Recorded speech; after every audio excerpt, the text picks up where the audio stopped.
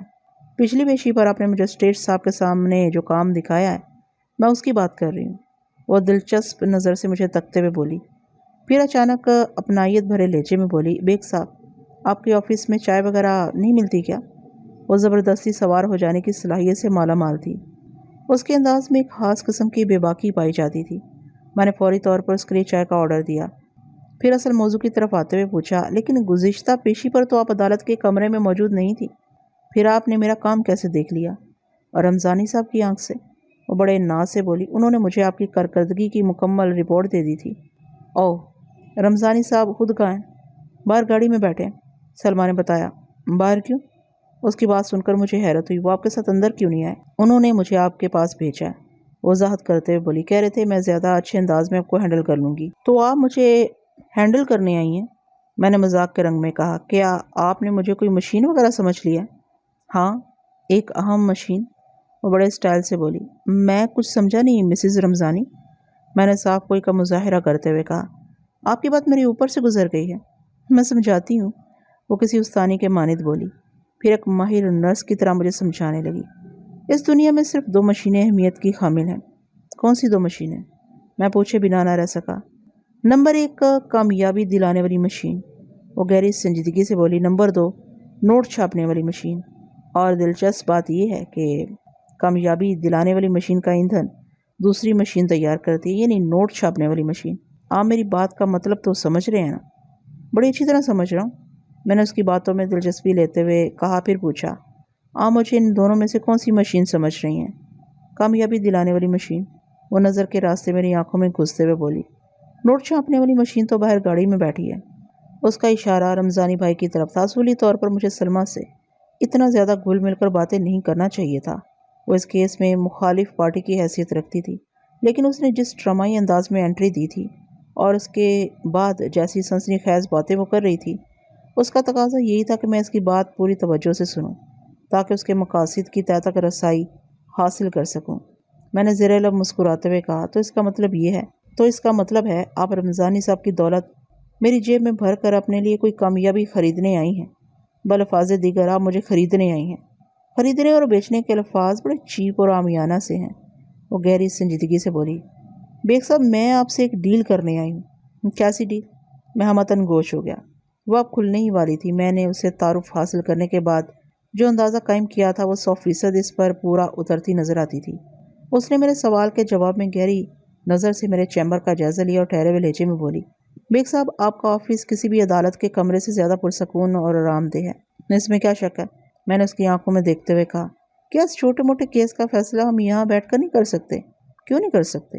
میں نے تائیدی انداز میں کہا۔ میں نے ابتدا میں یہ بات امین سے بھی کہی تھی کہ وہ رمضانی بھائی کو اپنے ساتھ لے کر میرے پاس آ جائے، لیکن شاید آپ لوگوں کے بیچ رابطہ نہیں ہو سکا۔ گدھے کا بچہ، سلمہ برا سا منہ بناتے ہوئے بولی، اس میں اتنی عقل کہاں؟ امین کے لیے اس نے گدھے کا بچہ کے الفاظ استعمال کیے تھے جس سے اس کی نفرت کا بخوبی اندازہ لگایا جا سکتا تھا۔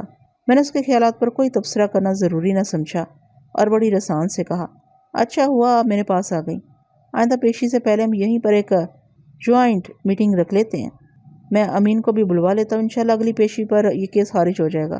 اللہ خیر صلی اللہ۔ آپ نے جس شخص کو بلوانے کی بات کی ہے نا، مجھے اس کی شکل دیکھنا بھی گوارا نہیں، وہ قدرے برہمی سے بولی، اور آئندہ میٹنگ کی کیا ضرورت ہے؟ میں آپ کے پاس آ گئی ہوں، جو بات بھی طے کرنا ہے ہم آپس میں مل کر طے کر لیتے ہیں، یہ اتنا آسان نہیں مسز رمضانی۔ میں نے اس کی غلط فہمی دور کرتے ہوئے کہا، کسی بھی قسم کی مصالحت کے لیے دونوں پارٹیوں کا موجود ہونا ضروری ہے۔ مصالحت کا لفظ آپ نے بہت اچھا استعمال کیا بیگ صاحب، وہ اپنے پیور لیدر بیگ کو سہلاتے ہوئے بولی، لیکن اس کے لیے امین کی موجودگی ضروری نہیں، یہ مصالحت ہم دونوں کے بیچ بھی تو ہو سکتی ہے۔ کیا مطلب؟ میں نے چونک کر اس کی طرف دیکھا۔ مطلب یہ کہ آپ اس کیس کو میری مرضی کے مطابق ٹوسٹ دیں، وہ اپنی بات کی وضاحت کرتے ہوئے بولی، اور میں آپ کی مرضی کے مطابق چیک لکھ دیتی ہوں۔ بات ختم کرتے ہی مسز سلمہ نے اپنے قیمتی ہینڈ بیگ میں سے چیک بک اور پین برآمد کر لیا۔ مجھے اس کا یہ انداز سخت ناگوار گزرا۔ وہ سیدھا اپنی دولت کے بل پر مجھے خریدنے کا ارادہ رکھتی تھی۔ امین کے لیے اس کے دل و دماغ میں موجود نفرت مجھ سے ڈھکی چھپی نہیں تھی۔ یقیناً وہ مجھے کوئی تگڑی رقم آفر کر کے امین کو کسی چکر میں پھنسانے کا ارادہ رکھتی تھی، لیکن ظاہر ہے میں کوئی بکاؤ مال نہیں تھا، تاہم میں نے اس کھیل میں ڈراپ سین تک اس کے ساتھ جانے کا فیصلہ کیا۔ چیک بک تو بیگ میں سے باہر آ ہی گئی تھی، یہ دیکھنا بھی ضروری تھا کہ بلی تھیلے میں سے کب باہر آتی ہے۔ میں سمجھا نہیں۔ اس کی بات کے جواب میں نے کہا، آپ کون سے ٹوسٹ کی بات کر رہی ہیں؟ وہ میز پر تھوڑا سا آگے کو جھک کر پھر رازدارانہ لہجے میں بولی، کیس کی موجودہ صورتحال تو یہی ظاہر کرتی ہے کہ اگلی پیشی پر عدالت اس کیس کو خارج کر دے گی، لیکن میں ایسا نہیں چاہتی۔ میں چاہتی ہوں آپ اس کیس کے اندر کوئی ایسا ٹوسٹ ڈالیں کہ مزید 5-10 پیشیوں تک یہ کیس چلتا رہے اور ان دونوں بھائیوں کو رگڑا لگتا رہے۔ سیما کو رگڑا لگانے کی بات ابتدا میں امین نے بھی کی تھی، لیکن اس کی خواہش میں وقتی غصے کا عکس تھا، جبکہ سلمہ جس خواہش کا اظہار کر رہی تھی اس میں بڑی ایماندارانہ شدت پائی جاتی تھی۔ میں نے چوہے بلی کا کھیل جاری رکھتے ہوئے گہری سنجیدگی سے کہا، میں اگرچہ آپ کی مخالف پارٹی کا وکیل ہوں، اصولی طور پر مجھے آپ کے ساتھ کوئی معاملہ نہیں کرنا چاہیے، لیکن آپ کی پیشکش کو نظر انداز کرنا بھی عقل مندی نہیں ہوگی، اور آپ ایک عقل مند وکیل ہیں۔ وہ توصیفی نظر سے مجھے دیکھتے ہوئے بولی، وکیل جس پارٹی سے فیس لیتا ہے اسی کی وکالت کرتا ہے۔ آپ نے امین سے فیس پکڑی، اس کے بھائی کی وکالت کی اور اسے بے قصور ثابت کر کے دکھا دیا، سمجھے کہ آپ کا کام ختم ہو گیا، گویا آپ نے فیس حلال کر دی۔ اب یوں سمجھے ناصر سے آپ کا کوئی تعلق واسطہ نہیں رہا، اور میں ایسے کیسے سمجھ سکتا ہوں؟ میں نے قطع کلامی کرتے ہوئے کہا، جب تک یہ کیس عدالت میں ہے میں ناصر کا وکیل ہوں، اس کے حق کا تحفظ کرنا میری ذمہ داری ہے۔ آپ نے اپنی ذمہ داری پوری کر دی بیگ صاحب، وہ سمجھانے والے انداز میں بولی، آپ کو موکل ضمانت پر رہا ہو کر آزاد گھوم رہا ہے۔ میں چاہتی ہوں آج کے بعد میں آپ کو اس سے 2 گنی فیس ادا کروں گی جو امین نے آپ کو دی تھی۔ آپ کے وکیل کا کردار، میں نے اپنے چہرے پر مصنوعی الجھن طاری کرتے ہوئے کہا، آپ نے اپنے کیس کے بارے میں تو کچھ بتایا ہی نہیں۔ کیس وہی ہے سیما والا، وہ وضاحت کرتے ہوئے بولی، میں نے عرض کیا ہے نا، آپ نے اس کیس میں کوئی ایسا پیش ڈالنا ہے کہ 2-3 ماہ تک مزید امین عدالت کے چکر کاٹتا رہے۔ مجھے ناصر سے کوئی دعوت نہیں بیگ صاحب، میں بس امین کو ذلیل و خوار ہوتا دیکھنا چاہتی ہوں۔ اس کے دل کی بات منو زبان تک آ گئی تھی، اس کے بارے میں میرے تمام تر اندازے درست ثابت ہوئے تھے۔ اس کم بخت متکمل مزاج عورت نے اپنے دلی جذبات کی تسکین کے لیے سیما کو بھٹی میں جھونک دیا تھا۔ اس کا اصل ٹارگٹ اس کا سابق شوہر امین تھا۔ میں نے مصنوعی ہچکچاہٹ کا مظاہرہ کرتے ہوئے کہا، کیس کے اندر میں ٹوسٹ تو ڈال دوں گا، مگر کیا؟ وہ اضطراری انداز میں بولی، ڈبل فیس والی بات میری سمجھ میں نہیں آئی، اگر یہ کم ہے تو میں زیادہ بھی دے سکتی ہوں۔ وہ جلدی سے بولی، میں نہیں جانتی آپ کی فیس کتنی ہے، میں آپ کو ایک بلینک چیک دے دیتی ہوں، میرے اس اکاؤنٹ میں کم از کم 2 لاکھ روپے موجود ہیں۔ چیک کے اندر رقم آپ اپنی مرضی سے بھر لیجیے گا، لیکن کام میرے حسب منشا ہونا چاہیے۔ آپ نے کیس کے مختلف حصوں میں ایسا مرچ مسالہ بھرنا ہے کہ کیس ختم ہونے کے بعد کئی سال تک امین اپنے جسم کے ریشے ریشے میں جلن محسوس کرتا رہے۔ آپ بالکل بے فکر ہو جائیں۔ یہ میری مسز رمضانی یعنی سلمیٰ سے پہلی ملاقات تھی۔ مجھے یہ تسلیم کرنے میں کوئی عار محسوس نہیں ہو رہا کہ اس عورت کے پاس دولت حسن بھی تھی اور دولت دنیا بھی، اور اس نے مجھے اپنا ہمنوا بنانے کے لیے یہ دونوں دولتیں خرچ کرنے میں کسی بخل سے کام نہیں لیا تھا۔ منظر اسی عدالت کا تھا اور مجسٹریٹ کرسی انصاف پر پورے تمتمراق کے ساتھ براجمان تھا۔ جب تمام متعلقہ افراد حاضر ہو چکے تو عدالتی کارروائی کا آغاز ہوا۔ مجسٹریٹ نے حاضرین پر ایک کچٹتی سی نگاہ ڈالی، پھر وکیل استغاثہ کی جانب دیکھتے ہوئے پوچھا، وکیل صاحب، اب پچھلے 15 دن میں ملزم ناصر کے خلاف کوئی ٹھوس ثبوت حاصل کرنے میں کامیاب ہو گئے ہوں تو اسے عدالت میں پیش کیا جائے۔ میں جانتا تھا 15 دن کیا، اگر اس کام کے لیے استغاثہ کو 15 ماہ کا وقت بھی دیا جاتا تو وہ ناکام ہی رہتا۔ وکیل استغاثہ نے بڑے بھونڈے انداز میں گزری باتوں کو دہرانے کی کوشش شروع کی ہی تھی کہ مجسٹریٹ نے اسے ابتدائی مرحلے پر ہی روک دیا اور قدرے درشت لہجے میں کہا، اگر آپ نے پچھلی باتوں کو دہرا کر عدالت کا وقت ہی خراب کرنا ہے تو پھر عدالت اس کیس کو خارج کرنے پر مجبور ہو جائے گی۔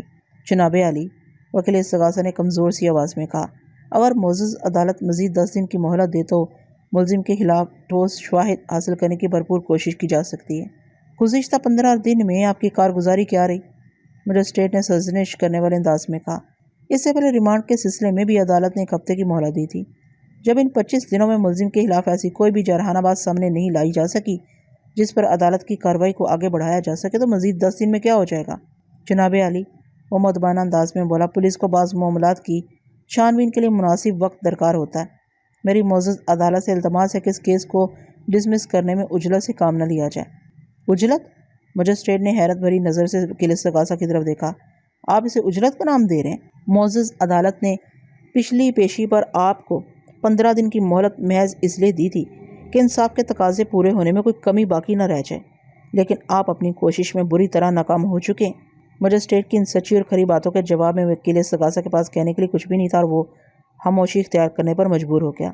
مجسٹریٹ نے میری جانب دیکھا اور استفسار کیا، آپ بیگ صاحب، آپ کو اس سلسلے میں کچھ کہنا ہے؟ اس روز مسز سلمیٰ بھی عدالت کے کمرے میں موجود تھی اور اس کی نظر مجھی پر لگی ہوئی تھی۔ یقیناً وہ اپنے بلینک چیک کی تاثیر دیکھنے کی منتظر تھی۔ جب میں عدالت کی طرف آ رہا تھا تو باہر راہدری میں میرا اس سے آمنا سامنا ہوا تھا۔ اس نے مسکرا کر میری طرف دیکھتے ہوئے پوچھا تھا، بیگ صاحب، آپ نے چیک کیش نہیں کرایا؟ سلمیٰ کے اس سوال کا واضح مطلب یہی تھا کہ اس نے عدالت آنے سے پہلے بینک جا کر اپنے اکاؤنٹ کا احوال معلوم کر لیا تھا۔ جب ہی اس کے استفسار میں حیرت کی آمیزش تھی۔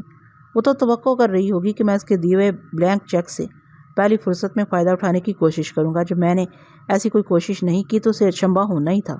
مجسٹریٹ کے استفسار کے جواب میں نے ٹھہرے ہوئے لہجے میں کہا، یور آنر، سچائی چھپ نہیں سکتی بناوٹ کے اصولوں سے۔ حقیقت جو بھی ہے وہ روزے روشن کی طرح عیاں ہو چکی ہے۔ اگر موجودہ حالات و واقعات کی روشنی میں دیانتداری کی نگاہ سے دیکھا جائے تو میرا موکل سراسر بے قصور اور بے گناہ دکھائی دیتا ہے۔ استغاثہ کے جھوٹ کی کلئی کھل چکی ہے۔ اس عمر میں کسی شک و شبے کی گنجائش باقی نہیں رہی کہ ملزم ناصر کو ایک سوچی سمجھی سازش کے تحت اس کیس میں پھانسنے کی کوشش کی گئی ہے۔ یور آنر، یہ بات ہر انداز سے کھل چکی ہے کہ استغاثہ کی پوسٹ پر جس پولیس کا ہاتھ ہے وہ بھی اس سازش میں پوری طرح ملوث ہے۔ پولیس اور استغاثہ کے تمام تر دعوے عدالت میں ریت کی دیوار ثابت ہو چکے ہیں۔ میرے موکل کو اس دوران میں جس کوفت اور ذہنی اذیت سے گزرنا پڑا اس کا مداوع بھی ضروری ہے۔ اس کیس میں الجھنے کی باعث ملزم کی نیک نامی بری طرح متاثر ہوئی ہے۔ اس کے ورثاء کو جو مالی اور جذباتی نقصان اٹھانا پڑا وہ الگ ہے۔ میں اپنے موکل کے لیے معزز عدالت سے پرزور ہمدردی کی اپیل کرتا ہوں۔ بات ختم کر کے میں نے کنکھیوں سے سلمیٰ کی طرف دیکھا۔ وہ کینہ توز نظر سے مجھے گھور رہی تھی۔ اس کا اگر بس چلتا تو مجھے کچا ہی چبا ڈالتی۔ وہ مجھے بلینک چیک تھما کر مطمئن ہو گئی تھی اور اس یقین کے ساتھ آج عدالتی کارروائی دیکھنے آئی تھی کہ میں ملزم کے بھائی امین کی راہ میں بارودی سرنگیں بچھا ڈالوں گا۔ لیکن جب میری جانب سے اس نے کیس کے اندر کوئی ٹوسٹ پیدا ہوتے نہیں دیکھا تو پہلے وہ حیران ہوئی، پھر اس کی حیرانی پریشانی میں بدل گئی اور اب تو مجھے اس کے چہرے پر ایسے تاثرات نظر آ رہے تھے جیسے عدالت کے کمرے سے باہر نکلتے ہی وہ اپنے خطرناک ناخنوں سے میرا چہرہ ادھیڑ ڈالے گی۔ اس کی مجبوری یہ تھی کہ وہ عدالت کے کمرے کے اندر میرے خلاف کسی بھی حوالے سے زبان نہیں کھول سکتی تھی۔ میری پرزور اور ہمدردانہ اپیل کے جواب میں مجسٹریٹ نے کہا، عدالت کو ملزم ناصر کی پوزیشن اور حقیقت کا اچھی طرح خیال ہے، لہٰذا وہ اسے اس کیس سے باعزت بری کرتے ہوئے کیس کو خارج کرتی ہے۔ Thank you your owner. میں نے گردن کو ہم دے کر مدبانہ لہجے میں کہا۔ میں عدالت کے اس مبنی بر انصاف و عدل کے فیصلے کا خیر مقدم کرتا ہوں، لیکن اس کے ساتھ ہی معزز عدالت سے میری ایک چھوٹی سی صدا ہے۔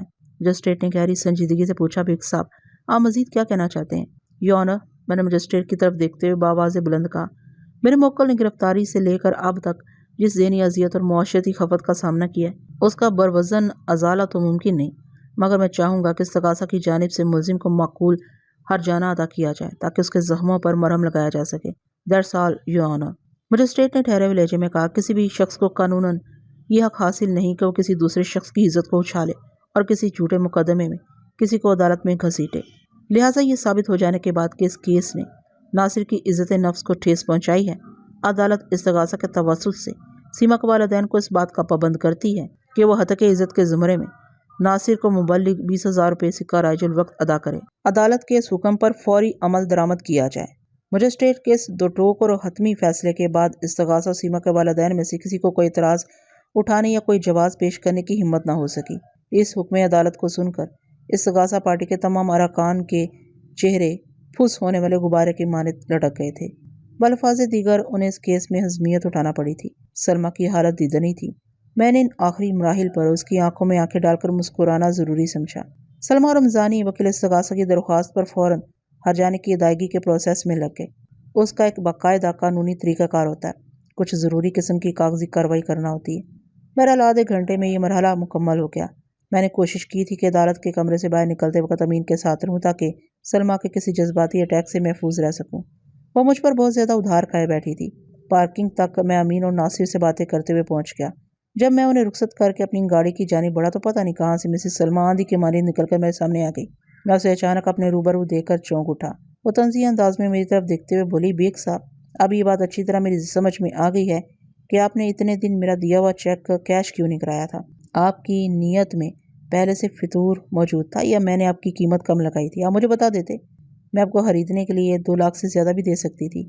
میں نے اس کی ترش کلامی کے جواب میں صرف اتنا کہا، مسز سلمیٰ آپ شدید نوعیت کی غلط فہمی کا شکار ہیں، ہر انسان کو خریدنا ممکن نہیں ہوتا۔ میں نے کوشش کر کے اپنے لہجے کو نارمل اور مہذب رکھا تھا کہ وہاں کوئی نیا تماشا نہ لگ جائے۔ سلمیٰ چوٹ کھائی ہوئی ایک زخمی ناگن تھی، وہ بپھر جاتی تو کوئی نیا ہنگامہ کھڑا ہو سکتا تھا۔ ویسے بھی اس کی بد کلامی و بد زبانی کسی تعارف کی محتاج نہیں تھی۔ وہ سنسناتے ہوئے لہجے میں بولی، اس کا واضح مطلب یہی ہے کہ آپ کی نیت میں شروع ہی سے فطور تھا۔ آپ نے مجھے بیوقوف بنانے کے لیے وہ چیک لے کر اپنے پاس رکھ لیا تھا۔ آپ بار بار چیک کا ذکر کر رہی ہیں تو اتنا بتا دوں، میں نے معتدل انداز میں کہا، آپ کا دیا ہوا وہ بلینک چیک جو کا تو میری میز کی دراز میں رکھا ہے، کبھی سٹی کوڈ آنا ہو تو میرے آفس کا ایک چکر لگا لیجیے گا، آپ کا چیک میں واپس کر دوں گا۔ آج تشریف لانا چاہیں تو 4 بجے کے بعد آپ کو آفس ہی میں ملوں گا۔ مجھے کوئی شوق نہیں ہے آپ کے آفس آنے یا آپ سے ملنے کا، وہ سٹ پٹائے ہوئے لہجے میں بولی۔ میرے پاس ایسے کاموں کے لیے یہ فالتو ٹائم نہیں ہے۔ لیکن وہ بلینک چیک، میں نے چٹکی لینے والے انداز میں کہا، اب وہ ردی کاغذ کے ایک ٹکڑے سے زیادہ کوئی اہمیت نہیں رکھتا۔ وہ حقارت تمیز لہجے میں بولی، میں نے بینک جا کر اس چیک کو کینسل کرا دیا ہے، میں آپ کی ذہانت کی داد دیتا ہوں۔ اس نے مجھے گھور کر دیکھا اور پاؤں پٹک کر جانے لگی۔ میں نے چھڑنے والے انداز میں کہا، مسز سلمیٰ آپ کو تو خوش ہونا چاہیے کہ میں نے آپ کی فرمائش پوری کر دی ہے۔ وہ رکی اور گردن گھما کر عجیب سے لہجے میں مستفسر ہوئی، کون سی فرمائش؟ مرچ مسالہ لگانے والی فرمائش؟ میں نے ایک لفظ پر زور دیتے ہوئے کہا، میں نے آپ کی خوشی کی خاطر اس کیس میں مرچ مسالہ بھرنے کی بھرپور کوشش کی ہے، لیکن مجھ سے غلطی ہو گئی۔ کیسی غلطی؟ اس کی آنکھوں میں حیرت نمودار ہوئی۔ یہ غلطی کہ میں نے اس مرچ کاری کا کام آپ کے ہاتھوں سے کر ڈالا، میں نے زبانی انداز میں کہا، اور نداستگی میں آپ سے یہ چوک ہو گئی کہ مرچ والا ہاتھ آپ نے اپنی آنکھوں میں لگا لیا۔ یہ ساری جلن اسی وجہ سے ہے۔ اس نے مجھ پر غصیلی نگاہ ڈالی اور تیز تیز قدم اٹھاتے ہوئے ایک طرف بڑھ گئی۔ میں دل ہی دل میں مسکرا کر رہ گیا۔